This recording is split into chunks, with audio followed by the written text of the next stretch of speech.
1, 2, 3, 4. What up, y'all? Babylon 5 Podcast. It's your boy, Jermaine Event. How are you guys doing?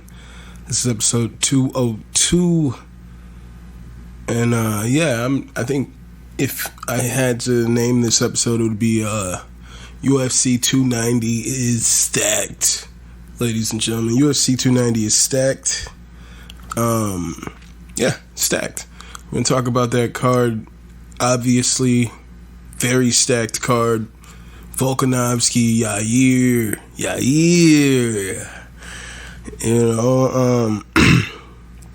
But also the third match between Brandon Moreno and Alexandre Pantoja. I just watched their second fight, and I've definitely seen some improvements in Moreno, so we're going to talk about that fight. I've seen improvements in both fighters since that fight. But that card is absolutely stacked. We're going to briefly touch on UFC Vegas 76, headlined by Sean Strickland versus Abus Magomedov. I thought it was a pretty good card last night, ladies and gentlemen, if I do say so myself. It's a pretty entertaining card. I didn't watch every fight. Being that we have the capability here to watch, I pay for ESPN Plus, I can watch the fights whenever. I'm starting to feel like maybe I shouldn't let my Saturday nights be held hostage by this. Like, no matter what, it's like whatever, I can't go out on Saturday because there's fights every Saturday. So I don't necessarily need to be held hostage. So I didn't watch all the fights. My wife and I went out to eat. I was going to go elsewhere. I was going to try to go to Summerfest. And then as time went on and fights were going on, it was like, do I really want to be at Summerfest? I haven't gone to Summerfest in quite some time. So I was feeling how I was feeling. Didn't end up making it to Summerfest, unfortunately, but hope my boys there at Higher Education Records did their fucking thing. Unfortunately, I didn't make it out, unfortunately. But we're gonna talk about fights. We're gonna talk about fights, and if you guys want to follow this podcast on Instagram and Twitter, it's at Babylon5Pod. You guys can email this podcast at Babylon5Podcast@gmail.com. If you guys would like to follow your boy on Twitch, head on over to twitch.tv/Babylon5. If you guys would like to cop that merch, head on over to teespring.com/stores/BOFpod-shop. And lastly, don't just be my niche, be my patrons. Head on over to patreon.com/Babylon5Pod and you can be my fucking patron today, ladies and gentlemen. We going all out. We swearing. Right out the gate, we swearing, ladies and gentlemen. Oh, I'm wildin'. I was like, okay, that's the slideshow. Sorry, I'm very unprepared. Last night, we had Sean Strickland versus Abus Magomedov. I was gonna do midweek babbles. I'm not trying to necessarily do that. I want my midweek babbles to not necessarily be a scheduled thing. I want my midweek babbles to just be me reacting to fight news and just whatever's happening in the world of combat sports. So I want to make it a little more sporadic, but I'm busy. Life happens, so I never really get around to reacting to as much as I want to. But Sean Strickland, leading up to this week's fight, he went on his rant about how he believes we need to get women back out of the workforce and back into the kitchen. And he is just saying some gross shit. Post-fight, he's like, oh, you know what? I didn't mean to say any. I was just talking. I didn't really mean any of those things. It's like, yeah, but you said all those things. You know what I'm saying? You said all those things. In comparison, as a child, I was diehard Eminem fan. You know what I'm saying? Diehard Eminem fan. Now, as a married man, to be honest, to be candid with you people, it's kind of rough at times listening to some of Eminem's material because, like, he just talks about beating the shit out of Kim all the time, and I couldn't imagine saying such things about my wife. It's really wild. It's hard to listen to these days. And it's like, oh, were you just doing it for attention? But it's still fucked up that you said it. But performance of the night went to Sean Strickland, who finishes Abu Smagomedov. Also, performance of the night, there's Sultan Ruziboev. I didn't see that fight. I did see the finish. He knocked out that Bruno guy who knocked out RoboCop.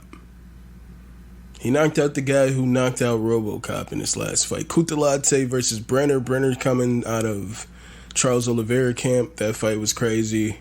Crazy fight. But yeah, last night was a good card. I don't want to actually spend too much time on this because I'm honestly so turned off by fucking Sean Strickland that I don't want to spend too much time talking about him. Behave yourself from here on out, and then we can see if I feel comfortable discussing this man on this platform anymore. But he wins. He wants to fight for a belt, and let's move on. In the co-main event, I believe that was Damir Ismagulov right here versus Grant Dawson. I was even saying to my wife last night that I always confuse Grant Dawson and Jake Matthews for some reason. It's just the two for me are interchangeable, and I always mix up the names. But Grant Dawson dominates Damir Ismagulov, and yeah, it was interesting because, last fight for Damir Ismagulov against Arman Tsarukyan, when he fought Arman Tsarukyan, Arman was able to take him down and control him on the ground. But Damir still looked very high level in the stand-up. And I would say in this fight as well against Grant Dawson, Damir looked high level in this boxing. He said he was going to take him to school or whatever, and he looked to do that, but unfortunately, when he's taken down, he doesn't really seem to know what to do to stand up, to get out of that position. Damir got exposed. I know he retired briefly, came back. I don't know. That hole was exploited by Arman, and Grant Dawson just used that blueprint and it worked to perfection. Unfortunately for Damir, he's got this glaring hole here. We see that the blueprint on how to beat Damir is out. So shout out to Grant Dawson and his team on perfectly scouting that and dominating that fight. Michael Morales defeats Max Griffin. That was a badass fight. Michael Morales passes the fucking test. Against greedy, hard-nosed veteran Max Griffin, 37 coming in there. He looked great. Michael Morales looked pretty good. Maybe had a fractured orbital bone early in the first round and still toughed it out and beat that ass, man. Michael Morales is the real deal. Benoit Saint Denis defeats Ismael Bonfim in the first round. All right. All over that boy in the first round. I believe Bonfim was the heavy favorite. Heavy favorite going into that one. Benoit Saint Denis dominates. Put that heavy grappling game on him, kept him against the fence, kept that pressure on him, and finishes him with a rear naked choke. It's a pretty good performance by Benoit Saint Denis. As I said, I saw the finish of the Ruzabov Bruno Ferreira fight. Bruno Ferreira knocked out RoboCop in his UFC debut and is then knocked out in the very first round against Nursultan Ruzibov in his UFC debut. What the fuck? This guy is 35, 8, and 2. He's 29 years old. This is the guy. I forgot. I saw a quote and somebody was like, he's 29-year-olds with like 40-something fights. I was like, what the fuck are they talking about? It's this guy right here. This guy right here. 44 fights. Right? Or is no, 45 fights. 45 fights. At 29 years old, fighting out of he's fighting out of Philadelphia. He's from Uzbekistan. His nickname is simply Black. I fucks with it. In an unfortunate turn of events for the Motown phenom, Kevin Lee was finished in 55 seconds. He got caught with a straight right. I was watching the Weasel break it down. So early on, so it's 55 seconds of a fight. Renat threw the left jab and then threw an overhand that didn't land flush, but it came in and caught with the forearm. His forearm caught Kevin Lee. So when he came in and threw the jab, Kevin Lee put the arm up to defend the overhand, the right overhand. And Renat came forward with the straight and just got a flash knockout. Lee's on the ground. He shoots for Renat's legs and he just chokes him out. According to the commentators, from what they were seeing, Kevin Lee went out in went unconscious in about 3 seconds of that choke being applied.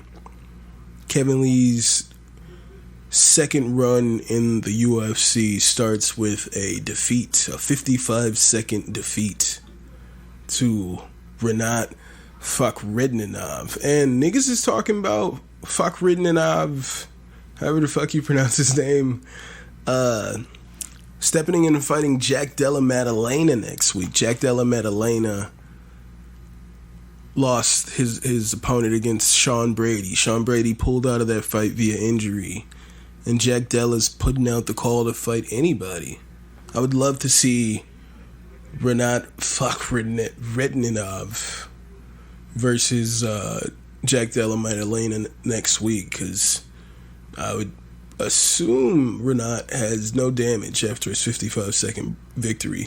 I saw this right here. It's pretty interesting that Michael Morales, who fight on this card, was scheduled to fight Renat Fakhretdinov last year in December. These two guys were scheduled to fight each other. Oh, what a fight that would have been. And people were rolling with Morales. I don't know. I'd like to see it.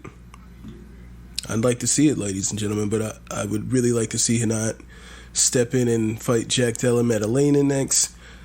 Joe Anderson Brito knocks out Wesley Wilson in the first round.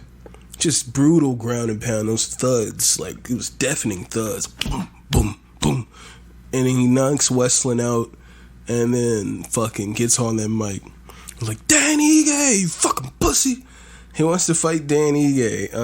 Real animated about it. Wants to fight Dan Ige for some reason.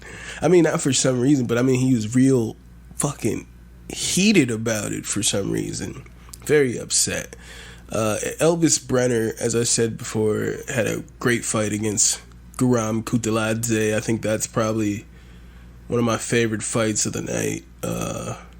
Real standout fight right there, man. That fight was great. Very, very great. Yeah, it was a good card. It was a really good card last night. I didn't watch everything straight through, but when I started watching it, it was like, fuck, I can't go anywhere. I can't go anywhere because I'm watching this fight. So next week, got the stacked card that is UFC 290. Ladies and gentlemen, we have UFC 290. Alexander Volkanovski defends his featherweight belt against interim champion Yair Rodriguez. And in the co-main event, Brandon Moreno defends his flyweight belt against Pantoja. Now, it says Moreno Pantoja 2 because the first time they fought was in The Ultimate Fighter, and it was a 2-round fight, so therefore it wasn't technically considered a professional fight. This should be the third fight. This is the third fight between the two gentlemen, but as far as professional is concerned, this is the second fight between Moreno and Pantoja. So this is going to be a fucking sick card, ladies and gentlemen. Let's talk about it. You know what's interesting? There's a fight on this card. Alright? Let's talk about the, the redheaded stepchild? Let's talk about that real quick. Which is Robert Whittaker versus Dricus du Plessis. Now, if we look at Tapology, let's see what the folks saying. 13% actually are rolling with du Plessis here. If you see the videos, James Lynch has all the pro fighters giving their guesses for who they think wins this fight. As I've said, I don't see any fucking real hope for Dricus winning this fight at all. I don't really see any hope. Whittaker is the heavy favorite. This is how I was feeling, but earlier as I was doing some research, right? We're talking about Robert Whittaker versus Dricus du Plessis. Now, what's crazy to me, what's really funny, right? When I go to UFC stats, well, that's the wrong fight. When I go to UFC stats, all right, one could surmise by looking at these stats that Dricus actually has a pretty decent chance of winning this fight. If you look at UFC stats, one could surmise Dricus actually has a pretty decent chance at winning this fight. He has the 3-inch reach advantage. All right. He throws more strikes.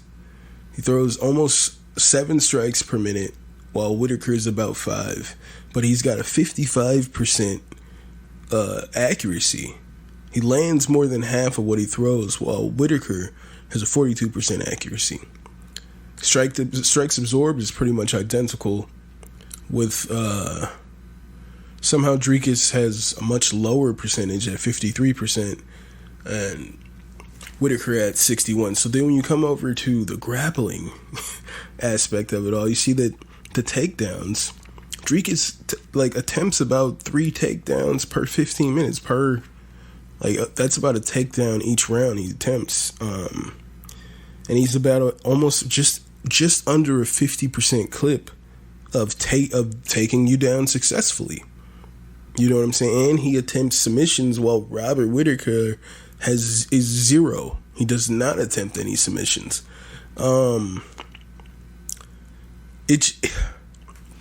If we're looking at the stats, all right, one could surmise that Dricus has a good chance from this, but from just watching fights, bro, just being there live and for Dricus versus Brunson, I was there in Vegas. I saw it all. I was tweeting out dude, Brunson at the end of the first, I was even though he was coming on strong, I was dude, he's gassed. He looks like he's gassing. And sure enough, by the second round, he couldn't do anything, couldn't defend himself. He was gassed out. I could see it early, and that's just been the story of Brunson for the last few fights. If we're just looking at the stats here, one could surmise that Dricus has a pretty good chance at beating Robert Whittaker, but I say nay. Ladies and gentlemen, I think there's no fucking chance this dude beats Robert Whittaker, but the stats tell me The stats say he has a good chance. So do the numbers lie, ladies and gentlemen? I don't know. I guess we'll find out at UFC 290. Headlined, Alexander Volkanovski defending his belt against Yair Rodriguez, El Pantera. And Volkanovski, the heavy favorite, minus 435, alright? Heavy favorite.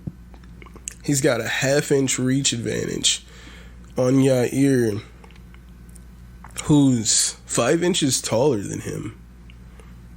Alright? Volkanovski has the slight reach advantage on the fighter that is 5 inches taller than him.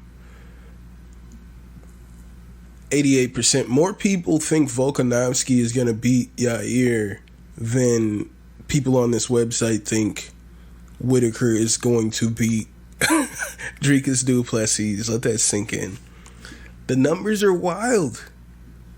The numbers could leave one to surmise DDP is going to win that fight. But I don't think it's going to happen. This fight is crazy here. All right, we all know Yair has his beautiful kicks, his counter kicks. He fights great moving backwards, and we know Volk is going to come forward. Yair's going to fight backwards, throwing those, like, cool-ass, where he dips down, throws the up elbows. He's going to do some cool shit in there. I think this fight's going to be badass at first. But I think early on, I don't know, man. Because I was going to say, like, maybe it could be a little back and forth. Maybe we'd see early on who's going to be the hammer, who's going to be the nail. But I don't see Volkanovski being the nail in here. I just see Volk being the hammer. I just see Volk being better than him pretty much everywhere. I don't see Volk being too afraid to go to the ground with Yair. Yair, submitted Josh Emmett from off his back to win the interim belt. I don't think Volk is going to be worried to go anywhere with Yair Rodriguez. And yeah, I feel like Volk is clearly just going to be better than him everywhere. And still Alexander Volkanovski. In the co-main event, Brandon Moreno versus Alexandre Pantoja 3, as it says here. Alright? The fucking official poster foolishly says 2. But niggas like me and Tapology know this is the third fight. Alright? Take that 2 off that fucking poster. And what do the niggas at Tapology think? Who are they rolling with in this fight? They're rolling with Brandon Moreno. Dude, Brandon Moreno has actually put on a lot of muscle since the last fight. I was watching their last fight against each other. And then I watched Brandon Moreno's last fight against Davison Figueiredo. And he looks like he's put on like 60 pounds of muscle. He's a lot bigger than he used to be.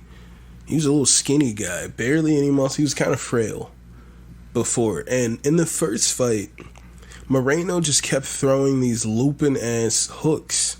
He kept just throwing hooks. That was all he was throwing. And Pantoja was just touching him up with the jab. He was really...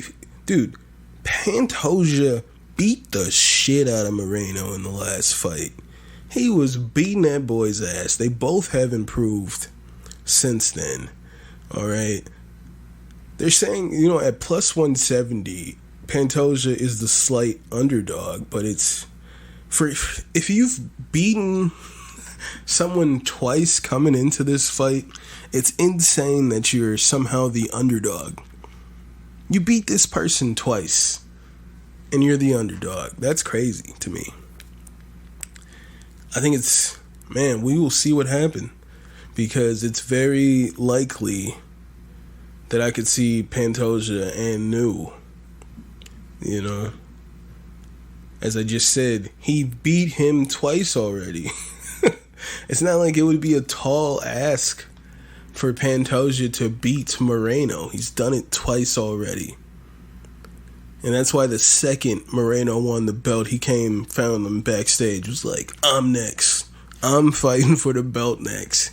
Because I already beat that ass twice. Alright.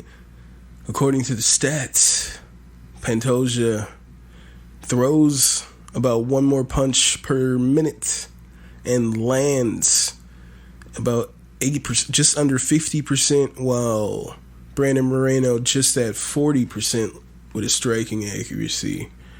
So one could surmise that with his straight punches, Brandon Moreno has stepped up and has thrown some straight punches and started focusing more on some 1-2s. But there was, even in that fight with Davison, he was throwing some wild looping hooks, even though he did essentially end the fight with a hook that caught Figueiredo in the eye and swelled that bitch shut. Even though that eventually did end the fight, often when he was throwing those hooks, Davison was just slipping everything, just out of range, and then popping him with a jab.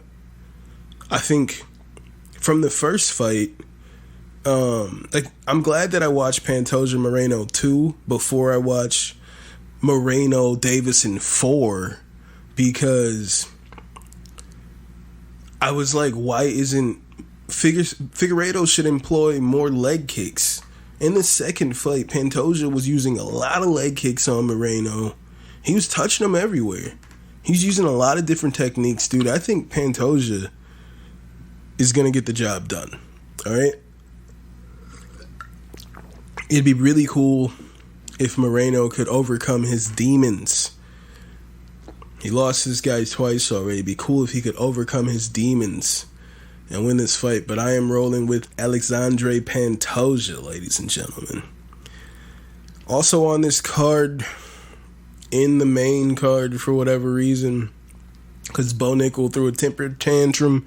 I didn't come here to fight on the prelims. Nigga, you have 4 fights.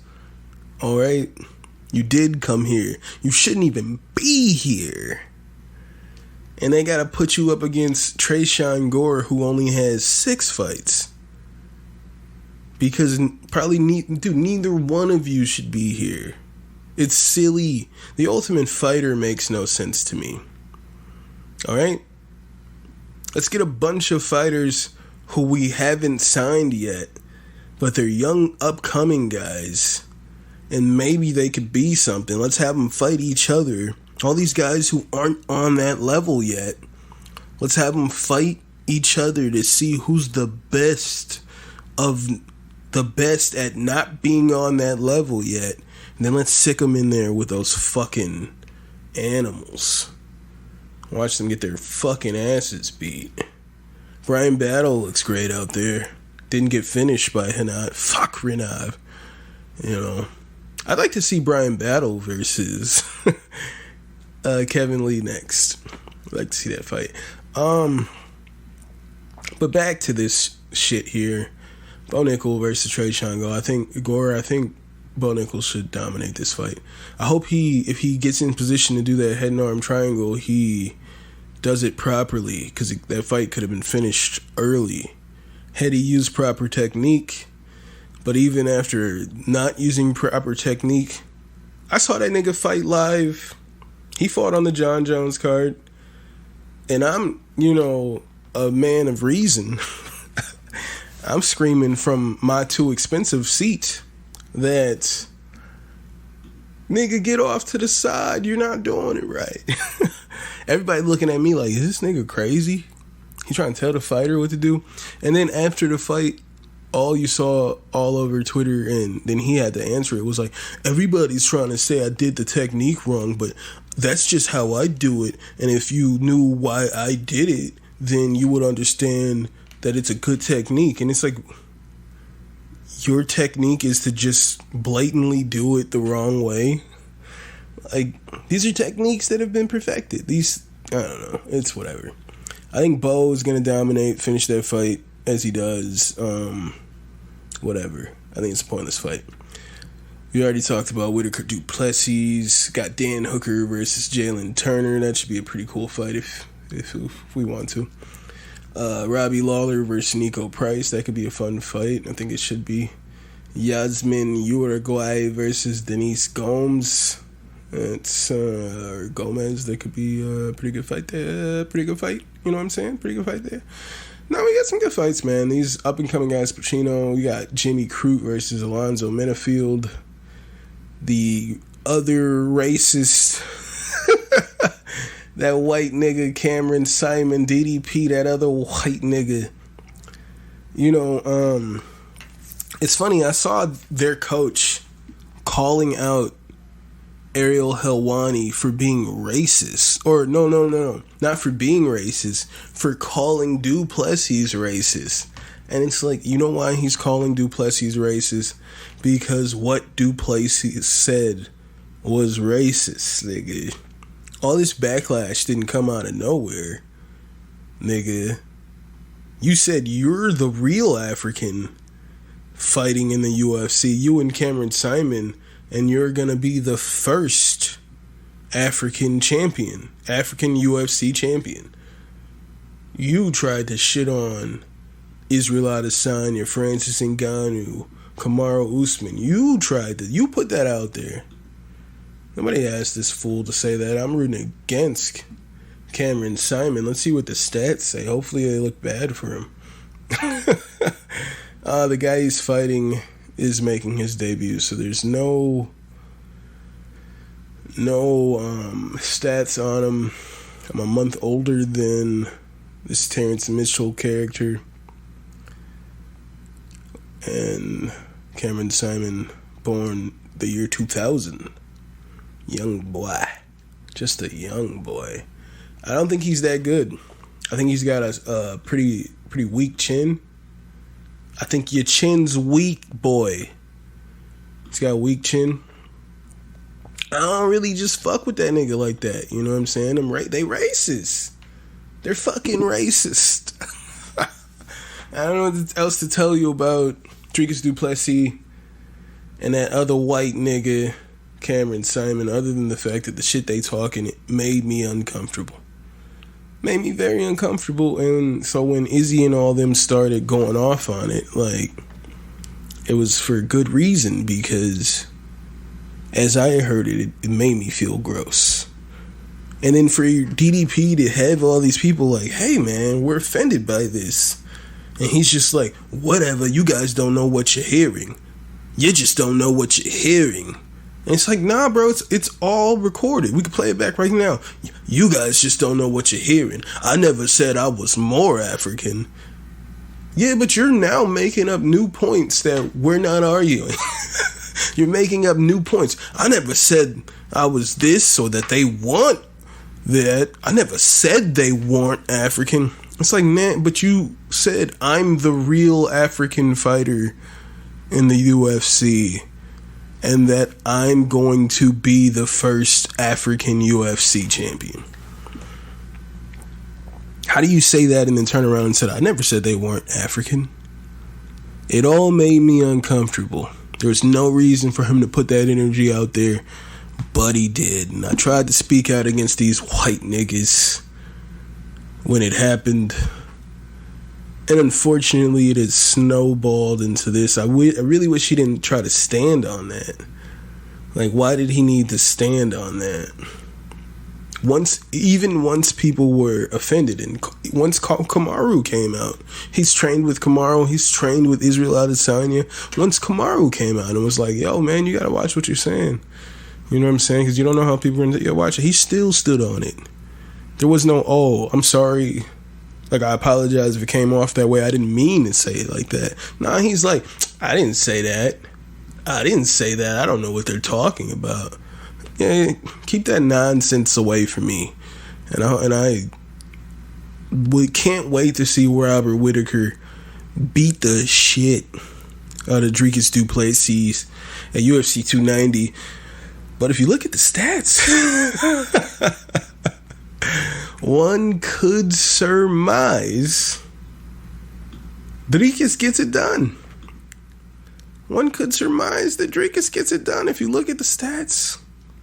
If you look at those stats, man, he could very well get that shit done. So, I hope it doesn't happen. I really hope it doesn't. I mean, if it does happen, it's cool, because then I get to see Adesanya beat that ass. But I really don't think it's gonna happen.